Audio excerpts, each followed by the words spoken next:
Et salut à toutes et à toutes, bienvenue pour cette nouvelle vidéo. Alors aujourd'hui on va présenter le Yuneec Typhoon H Advanced en partenariat avec MLV Drone. Alors tout d'abord on va sortir le Yuneec Typhoon H dans sa boîte en polystyrène et sa boîte en carton. Donc sorti de la boîte on retrouve deux petits papiers qu'on verra juste après. On va voir la boîte. Dans la boîte, nous retrouvons un rangement assez sympathique. Une boîte avec des accessoires, les hélices, une petite boîte toute petite, un bloc chargeur, on va voir ça après, encore une fois, la batterie, le protège écran et soleil, une petite lettre avec des instructions, la ST16, donc la radio de chez Yuneec, et pour finir, le Yuneec Typhoon H. Donc on va ranger tout ça et on va commencer par les accessoires qui sont fournis avec le drone. Donc pour commencer, on va ouvrir la petite boîte qui était à l'avant du carton. Donc alors, à l'intérieur nous retrouvons un cordon de chez Yuneec pour accrocher la ST16. Un transformateur pour le chargeur. Un câble pour brancher le transformateur. Un câble qui se branche dans l'allume-cigare pour brancher directement au chargeur, donc on verra ça après. Et pour finir, soi-disant offerte, une antenne omnidirectionnelle, donc autrement dit antenne patch, donc qui vous permettra d'obtenir de meilleures performances sur le ST16. On verra ça après. Ensuite, nous retrouvons la plus petite boîte, donc qui était au plus haut de la boîte. Donc on va l'ouvrir. À l'intérieur, nous retrouvons un petit nettoie lentilles. Donc c'est assez bien parce que c'est un microfibre. Un petit câble pour faire brancher la ST16.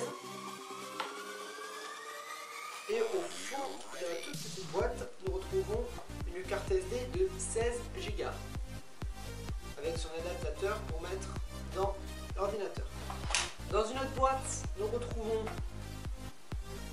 les hélices. Donc les hélices, rien de plus simple, hein, tout simplement. On va voir ça après au montage. Et pour finir, la petite pochette donc, qui se trouvait à côté de la ST16. Alors dans cette pochette, on retrouve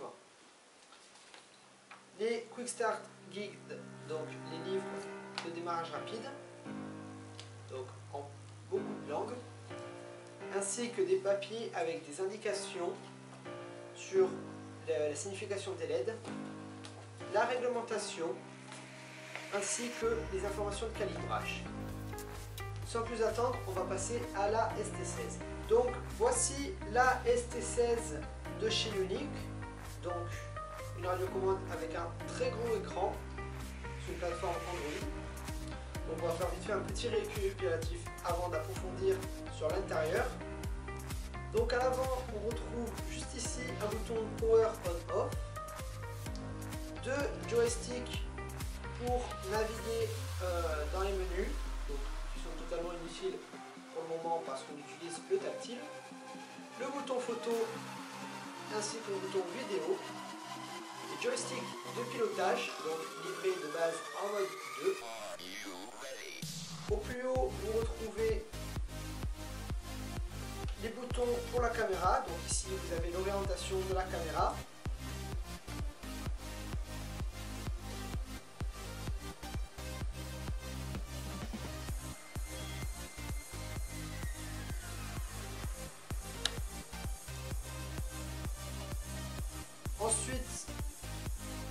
vous avez le bouton pour les modes de caméra.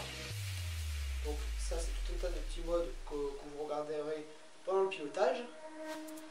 Un bouton aux de l'autre côté qui ne sert pour le moment à rien, mais Ioniq va pas tarder à sortir quelque chose de nouveau pour ce bouton. L'éviteur d'obstacles, donc ici en position off, ici en position on, et au milieu en position neutre. Le neutre correspond à la position off.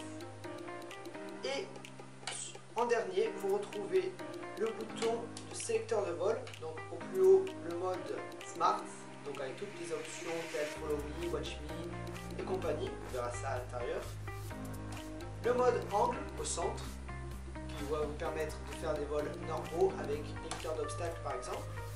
Et au plus bas, le mode retour maison, donc le drone s'élève de 10 mètres, puis revient à son point de départ et coupe automatiquement à l'atterrissage. Sur le dessus, on retrouve donc une antenne 2,4 GHz, donc pour le pilotage du drone, une antenne champignon 5.8 GHz, donc qui va vous permettre de recevoir le signal vidéo. Donc on pourra l'améliorer avec cette antenne qui est offerte dans la version d'antenne. Les trains d'atterrissage rétractables, donc juste ici. Le bouton d'armement des moteurs, donc un appui long de 3 secondes et un appui de 3 secondes pour les arrêter. Et juste ici, un port HDMI pour brancher à des lunettes vidéo ou à un écran. À l'arrière de la ST16, on retrouve une petite poignée pour le transport, donc c'est assez pratique. Deux petits ventilateurs, donc il faudra faire attention de ne pas les obstruer pendant que la ST16 est allumée. Le bouton pour orienter la caméra, ainsi qu'un bouton pour varier la vitesse du drone. À l'arrière, on retrouve l'emplacement batterie juste ici. Je ne vais pas l'ouvrir parce que ça ne sert à rien. On voit quand même que la radio est assez ergonomique avec ces deux poignées juste là. Et en dessous, pour finir, donc on peut rajouter, si on veut, un petit cache juste ici. Donc pour mettre le micro et le casque, donc pour recevoir quelques informations. Le port micro SD, donc pour lire les vidéos que vous avez faites avec le Ioniq si vous n'avez pas d'ordinateur à proximité, ainsi que le port de charge. Sans plus attendre, on va passer au rechargement du drone. Donc pour le rechargement du drone, rien de plus simple. Il vous faudra vous munir du bloc de chargement, du transformateur, ainsi que de la prise. Il vous faudra aussi, si vous voulez charger la ST16, le câble micro USB. Donc comment on monte tout ça? Alors, tout simplement, sur le côté du bloc de chargement, vous retrouvez un petit trou. Donc vous brancherez le transformateur dessus. Puis vous viendrez brancher la prise secteur au transformateur. On branche la prise, puis on vient tout simplement poser et emboîter la batterie à l'intérieur du bloc de chargement. Pour faire charger la ST16, vous pouvez le faire en même temps. Il vous suffira de brancher dans le port USB qui se trouve à côté de la batterie, puis de brancher sous la ST16 juste ici. Voilà.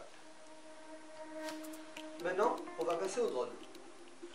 Donc, on retrouve le Ioniq Typhoon H, vraiment assez luxueux, donc très joli, brillant, tout en carbone, hormis les parties centrales et les protèges moteurs.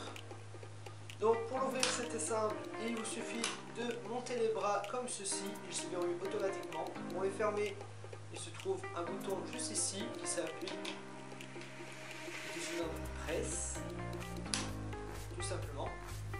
Il vous faudra d'abord enlever les petits plastiques de protection qui se trouvent sur les bras et qui vous rappellent surtout l'utilisation d'un drone.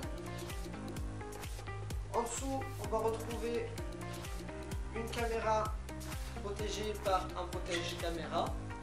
Donc une caméra stabilisée 3 axes qui peut tourner à 360 degrés avec un objectif de 12 mégapixels et qui peut filmer en 4K, donc c'est vraiment énorme.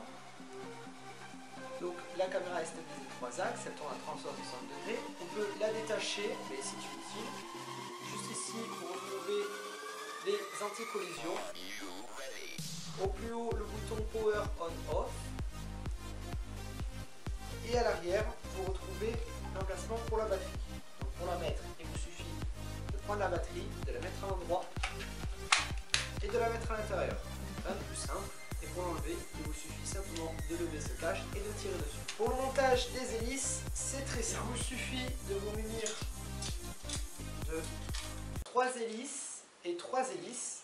Seulement elles sont différentes. Donc 3 hélices avec un rond blanc et 3 hélices avec un rond de couleur normale, donc noir. Vous verrez sur le moteur qu'il y a 3 moteurs avec des petits boutons blancs et 3 moteurs avec des petits boutons noirs qui sont appelés A pour les noirs et B pour les blancs. Donc on va commencer par les moteurs B qui sont les blancs. On va prendre une hélice, on va la poser dessus, puis tourner un tout petit peu le moteur en avant puis en arrière pour clipser l'hélice. On va faire ça avec tous les autres moteurs.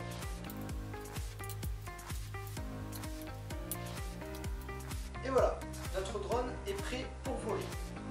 Mais juste avant, on va regarder l'AST-16. Donc après avoir allumé l'AST-16 puis le drone, vous voyez que le retour vidéo apparaît sur la radiocommande. Donc un retour vidéo en HD est vraiment très fluide, donc ça c'est vraiment bien. Donc on va vite fait faire un petit check de l'intérieur de l'écran car on a déjà fait le check des boutons extérieurs. Donc une fois que vous l'aurez allumé, la radio puis le drone, il vous faudra patienter à peu près 1 minute 30, le temps que tout se connecte bien comme il faut. Donc de temps en temps on entend des petits bips de la part du drone, tout simplement qui parle avec les ST16.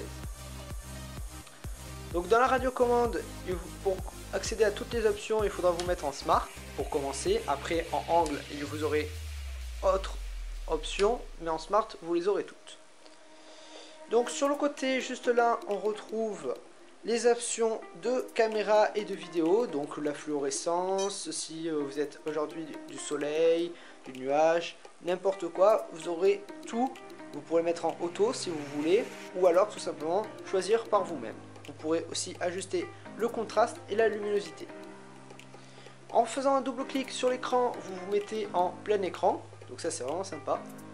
Comme je le disais tout à l'heure, en tournant ce bouton, la caméra tourne sur son pivot, donc ça c'est vraiment sympa. Et donc pour la remettre à sa position initiale, vous la remontez au plus haut, le bouton central, et la caméra se remet sur sa position initiale. Ici vous retrouverez soit le mode caméra, donc pour afficher la barre d'outils sur le côté, ou alors le mode task avec l'auto take-off, donc avec le décollage automatique, donc il faudra être à plus de 8 mètres du drone. Le mode orbite, donc le drone tourne autour de vous. Le mode POI, donc le drone tourne autour d'un point donné, donc attention, il faudra faire attention quand vous utiliserez cette fonction. Après vous aurez aussi des modes jour et CC, donc en fait avec des ground stations pour ainsi dire. Là ici on a un autre mode malheureusement qui est not available, donc car je suis trop près du drone et aussi que je suis à l'intérieur, donc je n'ai pas les GPS. Donc ça sera pour régler les GPS, pour faire les compas et tout ça. Juste en dessus vous avez aussi les calibrations de GPS, donc à peu près le même bouton qu'en dessous. L'éviteur d'obstacles, donc là il me dit qu'il n'y est pas parce que je suis au sol, c'est tout à fait normal. On nous indique si le drone est prêt à partir ou pas.